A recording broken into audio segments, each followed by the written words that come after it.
Come, let's break bread. Come, have a seat at the table.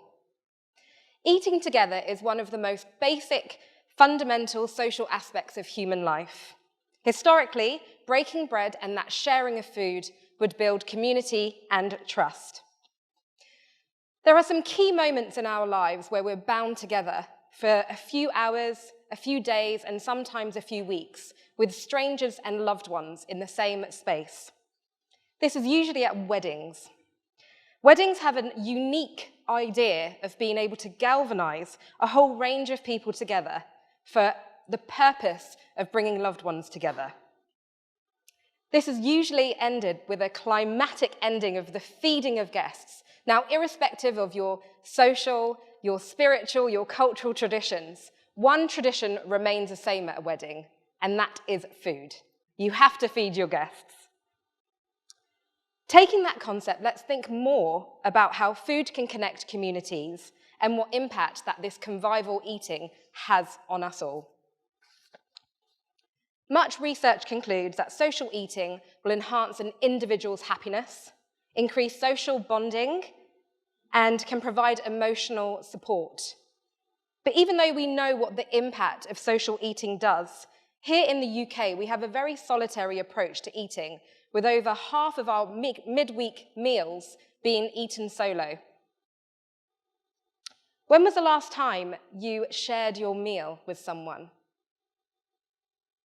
When was the last time you were sitting in a coffee shop frantically working and thought, I want to share this coffee with a stranger? The impact of lone eating increases with age, with those over the age of 55 saying that it's more likely that around a quarter of their time is spent eating alone. So I'm going to take you back to a moment in time, and I'm going to explain the power of memory, the power of food, and the power of taste, and how easily our memories can transport us and connect our minds to a memory when it's linked to food.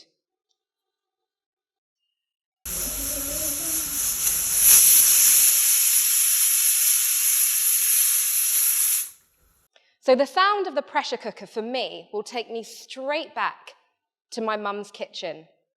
I'm 4 years old and I'm sitting on the floor and I'm sifting through the grains of lentils and rice, trying to get rid of the stones and the debris. I'm using a large wicker tray with the inscription of Mauritius marked onto it, although fading each day, almost like the memories of my mother's home fading more and more each time she cooks. I'm listening to that soft whistle of the pressure cooker as my mum cooks that frugal meal of lentils and rice. As this memory formed me, it provides me with comfort. It gives me emotional stability, but most of all, it grounds me. The aroma of thyme, garlic, chili, ginger, the sweetness of tomatoes would always navigate me back home, no matter where in the world I'd place myself in the next chapters of my life. After school, as children, every evening we would sit on the table, eager and hungry to eat our simple food, which we describe as mangé pauvre, a poor meal of a Mauritian family in Southampton. Steamed condensations forming on the windows, dim lights, and a cold house. But the dinner table was filled with generational recipes, traced back and able to survive the distance of 6,500 miles away. Their hearts on our plates, those generational and ancestral recipes linking us to our culture. Food is a memory that kept me grounded, and food is the epicenter for which it draws me to other people, to those significant people in my life.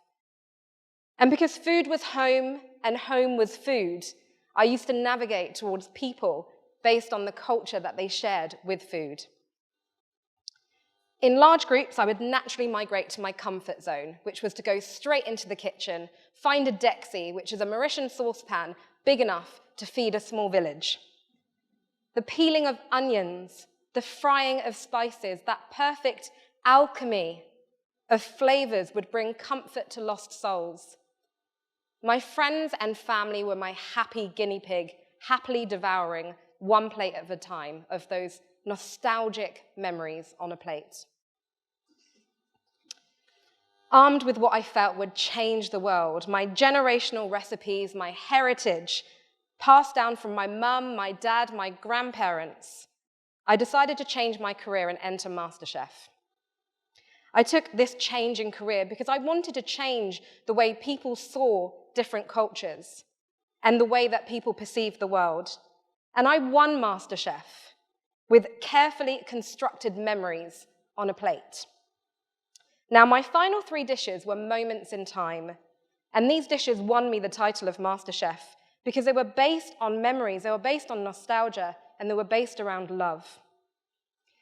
One of the dishes that I cooked takes me straight back to Mauritius, and I'm 12 years old.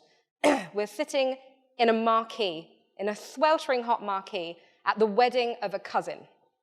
Now, I don't think we were really cousins, if I'm honest with you, because in Mauritius, everyone's related to each other somehow. However, sitting in this marquee, sweltering hot, mosquitoes feeding off us. However, we're bound by family and strangers, all eating together. And what we ate was a traditional set curry, a traditional dish cooked only at weddings. Now that sweetness of the set curry bound those strangers together for that joyous moment in time. A few months after winning MasterChef, I met a lady on the street, and she cried when she met me because she said I was the jewel of the Indian Ocean, and that she was so proud that I'd put Mauritius on the map, and that I shared our poor and island-inspired dishes. Now, this always resonated with me because that same tray that I used to sift the rice and lentils on the kitchen of my mum's house had a faded inscription that said, "Mauritius, the pearl of the Indian Ocean." Now, I was a stranger to her, and she was a stranger to me. But it's that moment when I realized that food has a unique ability to harness communities together. And food is a conduit where change can happen. Food can nourish a tired soul. Food can and does bring communities together. Now, the pandemic taught each one of us something. Now, whether that meant that you wanted to change your career, that you hadn't quite achieved enough in your life, or maybe the takeaway was that we as humans were just not nearly as kind enough. Now, whatever the outcome, the world did change, be it for a few months and in some cases years. But for me, the outcome was that food can bring people together, and it can connect people from across the globe, no matter their social status, cultural background, religious values, or political views. The tool of food has this universal impact across the globe to empower, engage, and ultimately nourish communities.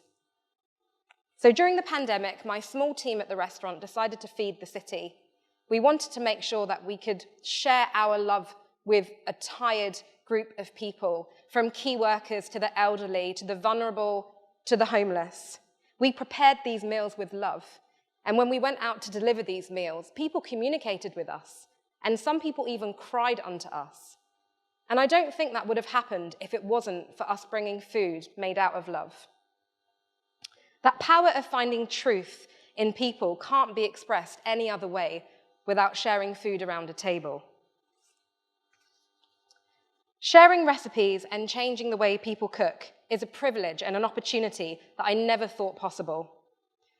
When I changed my life, when I entered MasterChef, I was the first woman of colour to win a national TV cooking competition. After I'd won, I then noticed many other women competed. They then also went on to win MasterChef as well. The narrative here is that food can educate, food can change, and food can move a community. And food is such a basic factor in all of our lives. It has the ability to connect the unconnected. And food is community, and community is food. And the way we continue to connect and identify ourselves will come from the dialogue that we have from sharing those ancestral and generational recipes around a table. So if you take anything from my talk, make just 3 changes. I'm not asking you to change your schedule or change the way you eat, I'm just asking you to sit with 3 different people each week. Share stories, share happiness, share disappointments. Strengthen those relationships that you already have and find new relationships. Choose those sentimental meals and share those ancestral and generational recipes, even if it is a Marse Pov meal, a bit like our Mauritian lentils and rice. Find that comfort that you want to share with someone else, even if it's a marmalade sandwich, just like Paddington Bear. Eating is the most basic, fundamental human aspect, but if we share food with someone and we will grow our communities, we will end up nourishing our communities 1 plate at a time. Thank you.